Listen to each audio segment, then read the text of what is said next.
the morning the Earth reached out and killed. July 12, 1943, just before dawn. Southern shoulder of the Kursk salient, near the village of Prokhorovka, Soviet Union. The ground is already trembling before the first shot is fired. A low, constant vibration hums through the black soil, felt more than heard, caused by hundreds of engines idling in the dark. German Panzer crews sit inside their steel shells, boots resting on pedals, hands slick with sweat despite the morning chill. Diesel fumes mix with the smell of trampled wheat and burned oil from yesterday's fighting. Somewhere ahead, beyond the rolling fields and shallow ravines, the Red Army waits. But far behind the front line, 20 kilometers away, another force is awake. In a shallow, camouflaged gun pit carved into the earth, Soviet artillerymen of the 5th Guards Artillery Division stand silently beside a massive 203mm B-4 howitzer. The weapon squats like an iron animal, its barrel angled high toward a sky just beginning to pale. Dew beads along the steel. The crew chief, Senior Lieutenant Ivan Petrov, checks his watch by the faint glow of a shielded flashlight. For 37 hours, Petrov doesn't look toward the front. He doesn't need to. He's never seen the German tanks he's about to fire at. None of his men have. They don't hear the engines. They don't smell the fuel. What they see instead is a map creased, marked, precise, and a set of coordinates calculated through hours of aerial reconnaissance, sound-ranging microphones, and intercepted radio traffic. An entire German formation is massing. Not scattered units. Not a probing force. An elite panzer division, battle-hardened, experienced, confident after days of grinding forward under Operation Citadel. They believe they are beyond reach. At the front, Oberstleutnant Karl-Heinz Voss, operations officer of the German Panzer Division, stands half out of his command half-track, binoculars pressed to his eyes. His unit, rows of Panzer IVs, Panther tanks, and armored support vehicles, waits in tight formation behind a low ridge. The plan is simple. Punch through weakened Soviet defenses at first light, exploit the breach, and roll east. Voss has fought since Poland. France. The early victories in Russia. He trusts German armor. He trusts distance. Soviet artillery, in his experience, is brutal but blunt. Loud. Predictable. Short-ranged. This assembly area was chosen carefully. Outside known Soviet gun arcs. Well beyond typical counter-battery fire. Safe. At 4:38, Petrov raises his hand. The gun crew snaps into motion with practiced efficiency. A shell the size of a small man, over 100 kilograms of steel and explosive, is manhandled into position. The breech yawns open. Sweat drips onto the dirt despite the cool air. The propellant charge is seated. Petrov checks elevation. Wind correction. Temperature. 20 kilometers. The gunner's eye aligns the sight. Somewhere far beyond the horizon, unseen and unheard, German officers are finishing their last briefings. Tank commanders tap cigarettes against steel hulls. Radios crackle softly with final orders. Petrov's hand comes down. The howitzer fires. The recoil is violent. The earth jumps. A concussive wave slams into the crew's chests, flattening grass and rattling teeth. Dust erupts from the gun pit like a miniature explosion. The barrel snaps back, then settles. High above, the shell climbs, silent now, arcing into the pale morning sky. It is already moving faster than sound, a black point of death following a calculated curve that no one at the front can see. 7 seconds pass, then 10. At 4:39, the world ends for the German Panzer Division's command group. The shell impacts directly in the center of the assembly area. Not at the edge.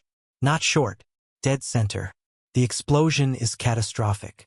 A towering column of dirt, fire, and shattered steel erupts skyward. A command vehicle disappears instantly, vaporized. A Panzer IV is flipped onto its side like a toy, its turret torn loose. Men are thrown through the air, bodies limp before they hit the ground. Shockwaves roll outward, smashing optics, rupturing fuel lines, killing exposed crews without a single fragment touching them.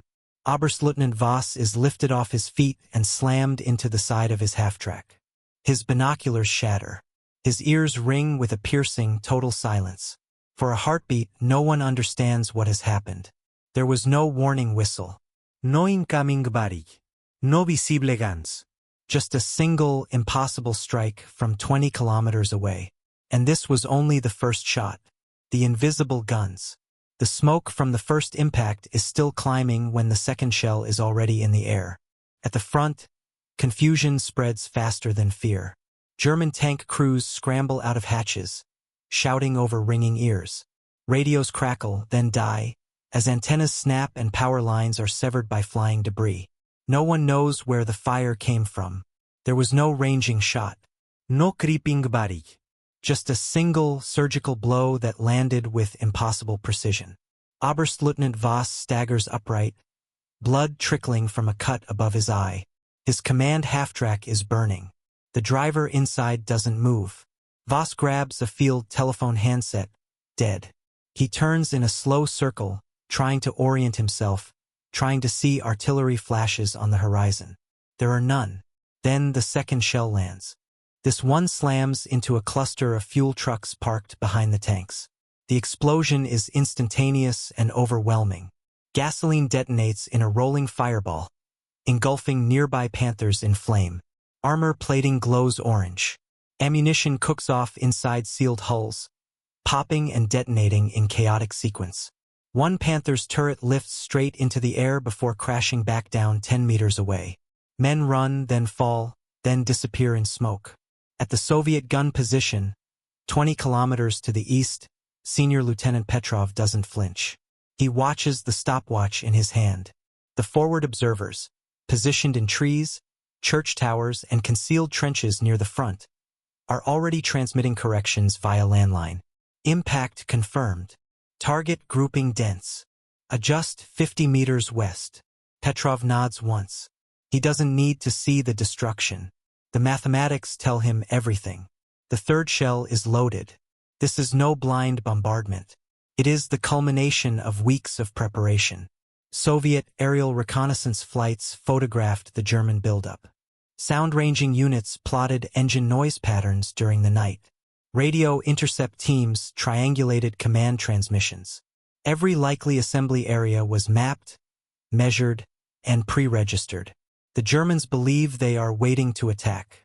In reality, they have walked into a kill zone drawn days earlier in pencil and blood. The third round hits closer to the ridgeline, where tank commanders are attempting to reorganize. The blast shreds a signals vehicle and collapses a shallow ravine, burying men alive under tons of dirt. Shrapnel scythes through exposed infantry, slicing uniforms and bodies alike. Now panic sets in. Tank engines roar as crews try to disperse, but the formation is too tight, the terrain too constricted. Vehicles crash into each other. A Panzer IV throws a track while attempting a hard turn and slews sideways, blocking others behind it. Orders are shouted, then contradicted, then lost entirely. Artillery fire. Long range. Someone screams, but the words offer no solution. German doctrine demands counter-battery fire. Find the guns. Destroy them. But how do you silence an enemy you cannot see, cannot hear, and cannot reach? At 4:42, the fourth shell lands directly on the division's artillery coordination point. Maps ignite. Officers vanish. The chain of command snaps like a dry branch. Oberstleutnant Voss crawls toward a crater, his hands blackened with soot. He realizes, with a cold clarity that cuts through the chaos, what this is. Not harassment, not suppression, an execution. Each impact arrives alone, separated by long, deliberate seconds. The spacing is intentional. It denies the Germans any sense of rhythm, any chance to predict or brace. Every pause carries dread. Every silence feels like a held breath before the blow. At the Soviet gun line, the B-4 howitzer fires again. And again. The barrel grows hot. The crew works with stripped sleeves now, faces streaked with grime. Petrov's voice stays calm, almost detached, as he calls out firing data. He knows the gun's reputation, nicknamed Stalin's sledgehammer, designed to crack bunkers, shatter fortifications, and obliterate anything unfortunate enough to be on the receiving end. Today, it is breaking a Panzer division in the open. At the front, German survivors finally attempt to pull back, abandoning damaged vehicles, wounded men, anything that slows them down. But even retreat offers no safety. Another shell lands among fleeing half-tracks, flipping one end over end and leaving a smoking trench where it once stood. By 4:50, the assembly area no longer exists as a coherent battlefield feature. It is a moonscape. Burning wrecks dot the fields. Smoke hangs thick and oily, blotting out the rising sun. Ammunition detonates sporadically, sharp cracks echoing across the plain. Medics crawl from crater to crater, dragging the wounded, those still alive, away from the fires. And still, the shells keep coming. The German Panzer division has not advanced a single meter. It has been destroyed in place by guns it never saw, fired by men it never knew existed, 20 kilometers away. Collapse of an elite formation. The barrage does not grow louder. It grows more precise. At 4:56, the German division ceases to function as a division at all. What remains are fragments, isolated tank crews, shattered platoons, individual men acting on instinct rather than orders. The carefully planned armored thrust that was supposed to smash through Soviet lines at first light never materializes. Instead, the battlefield becomes a study in paralysis. Oberstleutnant Voss finds cover behind the wreck of a Panther, its hull split open like a cracked shell. Inside, the crew is gone, either burned or buried beneath collapsed steel. Voss presses his helmet against the armor as another distant impact sends tremors through the ground. He finally reaches a working radio, its operator shaking so badly he can barely hold the handset. Division headquarters destroyed. The operator stammers. Regimental command. No response. Voss closes his eyes for a second. An elite Panzer division, trained, equipped, and blooded across half of Europe, has been decapitated in under 20 minutes. German doctrine depends on momentum, speed, Initiative. Here there is none. Attempts to disperse only worsen the situation. Tanks bunch up as they try to navigate shell craters and burning vehicles. Every time a group forms, another shell lands among them, perfectly placed.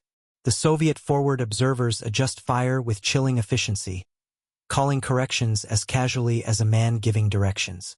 At 5:03, one of the division's last operational Panzer IV companies attempts to push forward regardless of losses, hoping to escape the killing ground. Engines roar. Tracks bite into the soil. The shell that greets them lands directly on the lead tank. The explosion tears the Panzer apart, scattering fragments across the path. The remaining tanks slam to a halt, boxed in by wreckage and fire. Their commanders hesitate seconds too long. Another shell arrives. Back at the gun position, Petrov finally allows himself a glance toward the east. The sky is brighter now, streaked with early sunlight. He can't see the battlefield, but the radio reports tell the story clearly enough. Target neutralized. Armor burning. Enemy movement collapsing. Petrov knows what that means. In artillery language, neutralized doesn't mean harassed. It means the enemy no longer exists as an effective force. Still, he orders another round. Because doctrine also teaches this lesson. Do not stop until there is nothing left to hit. The Germans attempt counter-battery fire at 5:10. Their remaining artillery units fire blind, lobbing shells toward suspected Soviet positions. The rounds fall wide, exploding harmlessly in empty fields. Without accurate coordinates, without observers, without command structure, the response is meaningless. The Soviet guns, by contrast, remain untouched. They were positioned deep, carefully masked, protected by infantry and air defenses. German aircraft, grounded by confusion and damage, never get airborne in time to intervene.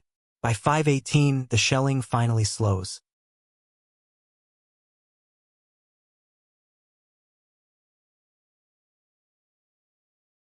Not because the Soviets are finished, but because there are no worthwhile targets left. The assembly area that once held an elite Panzer division is now a field of twisted steel and shallow graves. Dozens of tanks are destroyed or disabled. Fuel burns unchecked. Survivors stumble through smoke, deafened, stunned, their confidence shattered.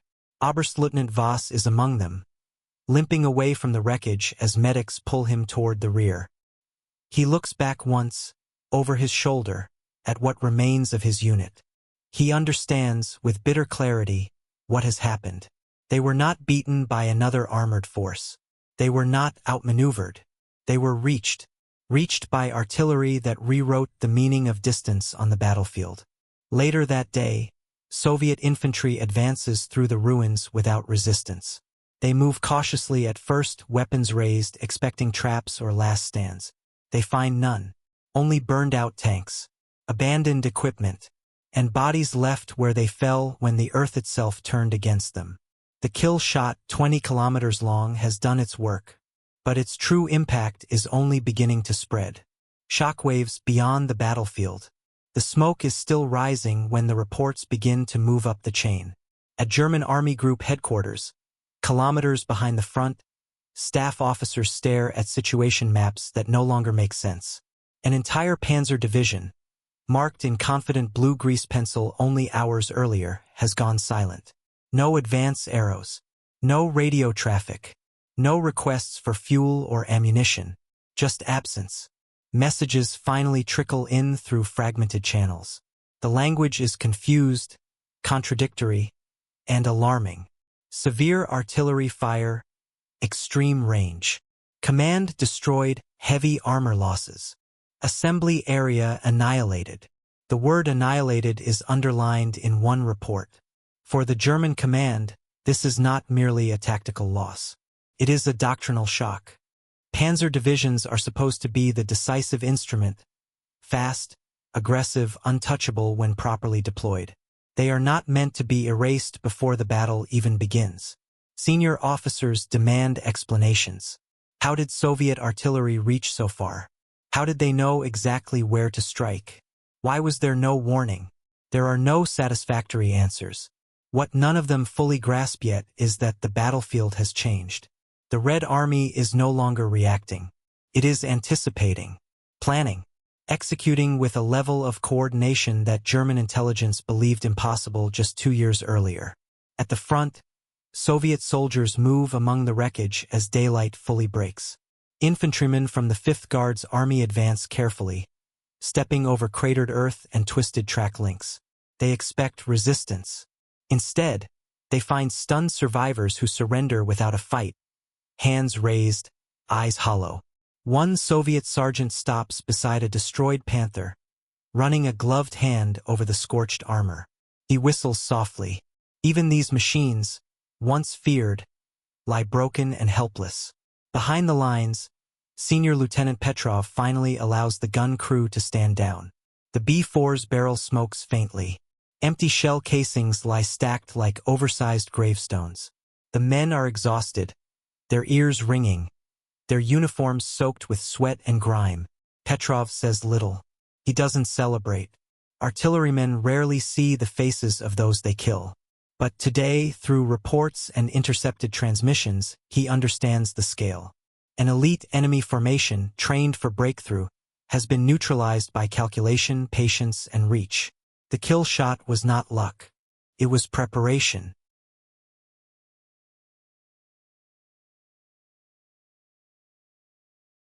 In the days that follow, the consequences ripple outward. German armored operations around Kursk slow noticeably. Commanders disperse units more widely, delaying attacks, burning precious fuel and time.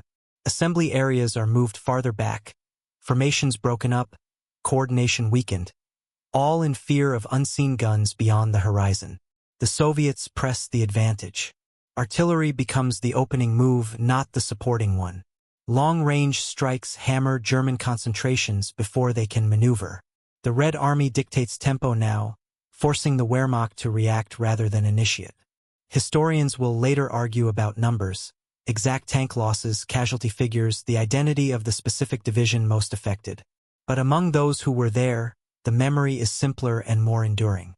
There was a morning when distance stopped being protection. A morning when steel, massed and confident, was destroyed without ever firing its guns. Oberstleutnant Voss survives the war. Years later, he will write of Kursk with bitterness and clarity. of how the Soviets knew where they were, of how the shells came without warning, of how an entire division was erased before it could move. He will not use the phrase 20-kilometer kill shot, but he will describe the feeling perfectly. The battlefield, he writes, no longer ended where we could see. ND.